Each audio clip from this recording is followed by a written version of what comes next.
찾아가는 인문학, 굿모닝 인문학 함께 하겠습니다. 자, 오늘은 김주영 교수님 나와 계세요. 안녕하세요. 예, 반갑습니다. 네, 반갑습니다, 교수님. 예. 오늘 주제가 상당히 좀 무거운 소재라고 들었어요. 예, 그렇습니다. 어떤 주제입니까? 영어로 이제 제노사이드. 네, 제노사이드는 이제 대학살이라는 뜻을 갖고 있죠. 네, 그렇습니다. 네. 우리말로 학살, 대학살, 뭐 대참한 이런 표현을 쓰지요. 네네.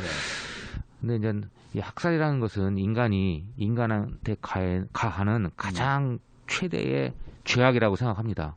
그러한 면에서 우리가 이 대학살을 역사적으로 어디서부터 따져보고 그다음에 이러한 대학살의 법적 규정력을 현대 사회에 어떻게 적용시켜야 되는지 그것이 지금 우리가 지금 21세기에도 여전히 네. 세계사에서는 세계 곳곳에서는 전쟁이 일어나지 않습니까? 그렇죠. 네. 그러니까 우리가 모르는 사이에 많은 사람들이 학살당하기도 하고 하하. 참혹하게. 네.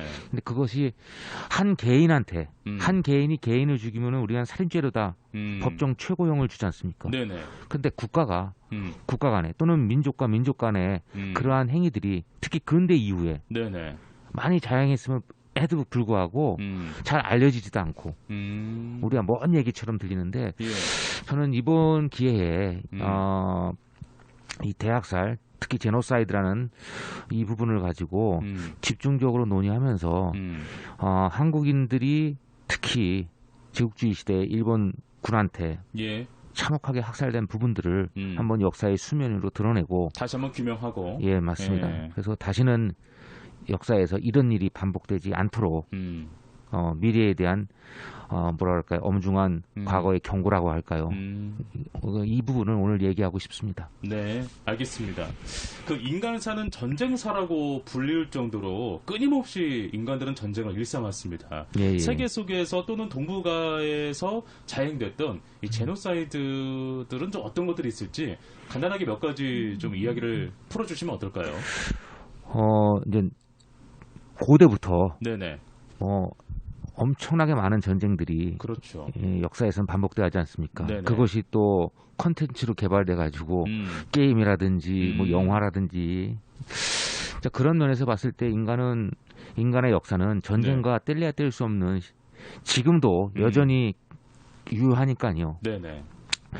한국을 비롯해서 이 동북아시아에서 근현대에 아마 최초의 제노사이드라고 할 수 있는 게 아마 저희 지금 원광대가 있는 이 전라북도 지역 동학. 그래서 동학 농민혁명 때 이 농민군들이나 일반인들이 네네. 일본군한테 많게는 뭐 수십만 명이 학살됐다. 이게 이제 아마 제노사이드의 원형일 것 같고요. 예, 예. 그 해 1894년 10월부터고 이제 11월 달에 일본군이 중국의 여순반도 여순시에 가서 여순시의 인구의 90% 이상을 학살하게 됩니다. 네. 그리고 이제 20세기 들어와서 세계사적으로 보면은 세계 제1차 대전 때 우리가 제노사이드를 다시 한번 점검하면은 이 개념을 예, 예. 이른바 민족적 절멸, 네.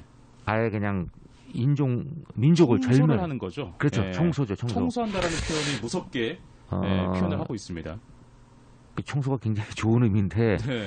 이 인간의 역사 속에서 제노사이드란 이런 단어가 갖고 있는 어마어마한 그 파괴력은 그 여진이 트라우마가 계속되고 있죠. 그래서 예. 세계 1차 세계대전 때 터키 사람들이 벌였던 터키군들이 아르메니아인 대학살. 그게 1차 세계대전이 1914년부터 17년까지 있었잖아요. 예, 예. 그 사이에도 이제 학살이 있었고 어허. 또 제일 많이 알려진 게 세계사적으로는 유태인 학살. 그렇죠. 약 예. 600만 명 가까운 유태인들이 학살당하지요. 맞습니다. 그리고 중국을 비롯해서 또 특히 한반도에 1920년 이른바 작년이죠. 작년이 딱 2020년 1920년 100주년이 됐던 해인데 그게 네네. 뭐냐면은 지금의 중국 만주 그 당시에는 우리 한국 사람들은 서북간도라 그러는데 이 네네. 간도 지역에서 벌어졌던 사륙의 광풍 그렇군요. 이른바 간도 참변. 예. 저는 이제 간도 참변을 간도 제노사이드라고 부르고 싶은 사람 중에 하나입니다. 왜냐하면 참변이란 말은 잔혹함과 참혹함에 한정돼 있기 때문에 법적 규정력이 약해요. 아, 그렇군요. 예. 예. 그리고 이제 요 경신참변이 있고 또 앞으로 3년 뒤면은 예. 관동 대지진 100년이 돼요. 아, 네. 도쿄에서. 네네. 그때 6천 명의 조선인이 학살당합니다. 그 영화 박열이라는 영화도 나왔지만은 그 당시에 예. 그런 조선인들이 차별과 학살당했고 그다음에 37년 12월 달에 중국 난징에서 네. 약 30만 명 가까운 난징 대학살이 벌어졌고 뭐야 이게 제국주의 시대 19세기 후반부터 시작해서 20세기 관통하면서 네. 전 세계에서는 대학살의 참극이 곳곳에서 일어났죠. 네. 네. 너무나 비참한 이야기네요. 우리 지역의 이야기도 잠시 서두에서 소개를 좀 해주셨는데요. 네네. 구체적으로 이야기를 좀 몇 개 풀어주시면 어떻겠습니까? 우리 지역에서 자행됐던 제노사이드. 전라북도 지역에서는 전라북도 지역사이면서도 예. 한국사이 동학농민혁명 때 1894년 10월 달에 네네. 10월 달에 일본군들이 10월 18일 날 들어오기 시작해요. 동비라고 해서 동학군들을 네. 동학농민군들을 토벌한다는 명목인데 말 그대로 정말 인종 청소? 네. 동학군들은 그냥 명령을 네. 일본군한테 명령 체계에서 명령을 그냥 저 동학군들을 동비들은 아예 다 죽여버려라 학살하라. 그러니까 이게 군인이 민간인한테 자행했던 그런 예들이 굉장히 많지 않습니까? 네네. 정규군들이. 그렇습니다. 그 당시에 동학군들이 갖고 있었던 최고의 무기는 화성총이었어요. 나머지는 비무장과 비슷한 그런 그렇죠. 예. 아주 전근대적인 네. 그런 농기구 예, 뭐 이런 그렇죠. 거죠. 예. 근데 거기에 비해서 일본군 같은 경우는 이미 기관단총이라든지 근대식 소총으로 다 무장을 했기 때문에 예. 이건 이미 정규군과 비정규군의 싸움. 우리가 그냥 동학농민군이라 하지만 어쨌거나 이들이 동학농민군을 대상으로 네. 벌였던 자행했던 전쟁은 일반적인 전쟁이 아니라 학살을 전제로 한 전쟁이었죠. 그래서 혹자들은 그 당시에 학살당했던 이 지역에 있는 동학농민군의 숫자를 뭐 적게는 한 6, 7만에서 많게는 30만 명까지 보는 이유도 네네. 그 당시에 뭐 정확한 호적체계나 호구체계가 갖추지 않은 상태에서도 네네. 많은 사람들이 돌아갔을 테고 네. 그래서 저희가 봤을 때 이 동학농민군에 대한 일본 제국주의 일본 군대의 학살이 네네. 법적 규정력을 가지려면은 이게 그냥 대학살이라는 용어보다는 유엔에서 정한 제노사이드 규정에 관한 그런 법에 의해서 네네. 역사적 규정력을 부여해야지만 제국주의 시대에 자행됐던 뭐 일본을 비롯해서 당시 제국주의 군대들이 네. 타 민족들을 갖다가 학살했던 네. 그런 것들을 다시는 되풀이하지 말아야 된다라고 해서 네. 만든 법이거든요. 그렇군요. 그래서 다시 이제 1894년도로 들어가면은 그 당시에 약 2달에 걸친 거의 광풍 같은 네. 학살의 그 피비린내가 네. 이 전라북도 지역, 이 호남 지역을 거의 진동시켰죠. 그래서 우리 한국 사회에서는 뭐 전근대를 극복하고 반봉건을 극복한 동학농민군의 위대함을 많이 얘기하지만 네네. 그 이면에는 바로 제국주의 일본 군대의 학살이 자행됐다라는 것을 결코 잊어서는 안 될 것 같습니다. 네. 두 번 다시 그런 일이 일어나지 않으려면 예.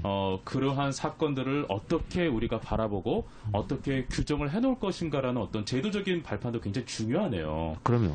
제노사이드 그러니까 네. 이게 제노라는 말이 그리스어로 이제 민족이고, 네네. 근데 사이드라는 말이 이제 로마에서 파생된 이 살인, 살육, 학살. 네. 그러니까 민족 학살의 합성어죠. 제노사이드가. 네. 근데 이제 제노사이드를 용어를 법적 규정력으로 만든 사람은 유대인. 네. 그러니까 폴란드 사람인데 유대계. 네네. 렘킨이라는 사람이에요. 이분은 1900년에 태어났거든요. 그러니까 1900년에 태어나고 1950년대까지 살아셨어요. 네. 그러니까 유태인 자기 민족이 600만 명 학살당한 걸 본 거예요. 어허. 그분에 의해서는 이게 법적 규정력을 법학자거든요. 네.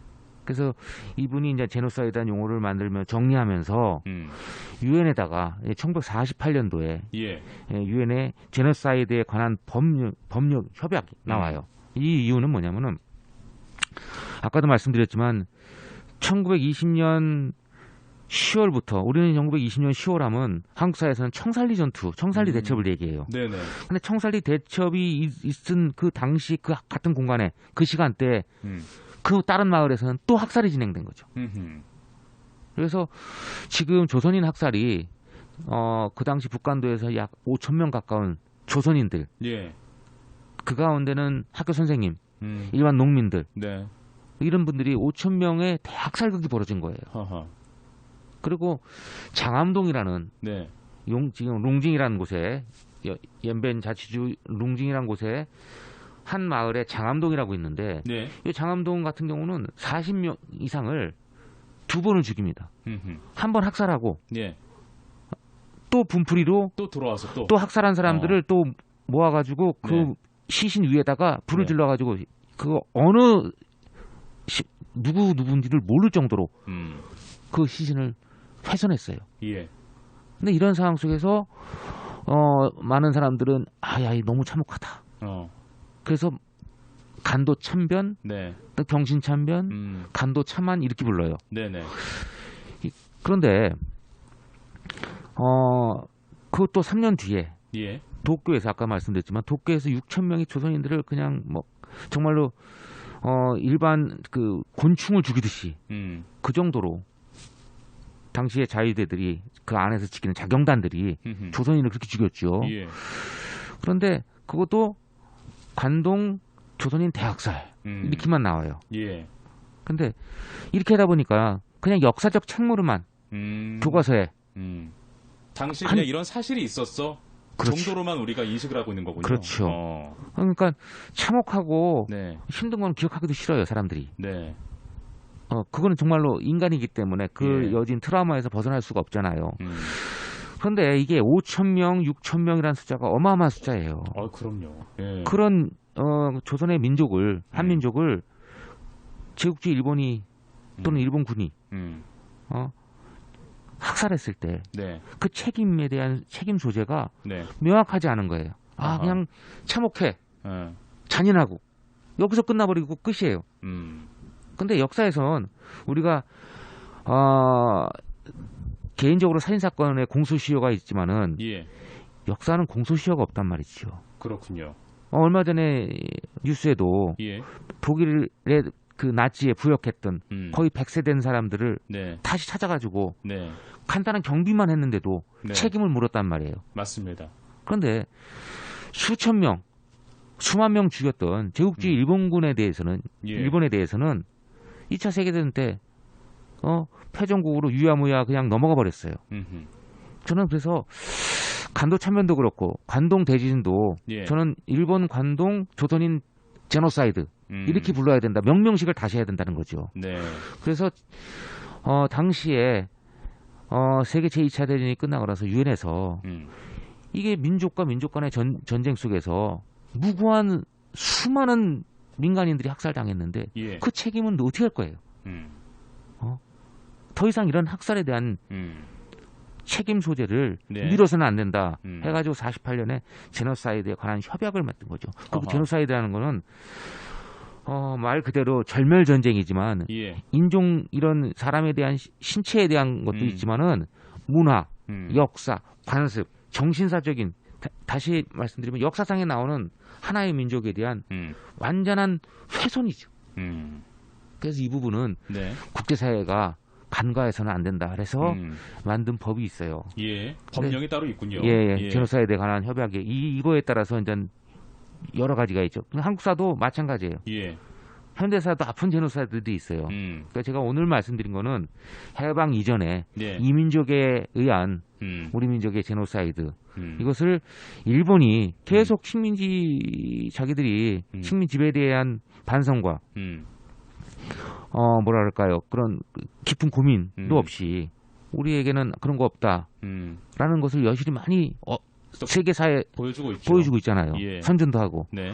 그런데 이 제노사이드, 이 학살극만큼은 그대로 놔둬서는 안 된다. 역사적으로 재명명식, 그러니까 쉽게 얘기하면 정명. 네. 바르게 이름을 붙여야 될 시기가 이제 도래한 것이 아닌가 생각이 들고요.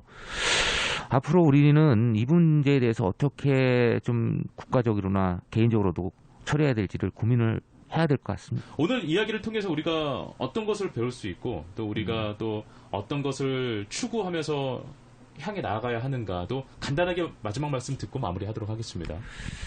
예, 역사에서 기억과 기록은 굉장히 중요하죠. 네. 그 기억과 기록을 이제 소환해서 그 당시 과거의 일들을 다시 한번 복귀하고 미래에 정말 과거의 그런 아픈 역사를 도돌이표를 해서는 안 된다. 예컨대 우리가 3.1운동을 생각할 때 3.1운동의 위대성,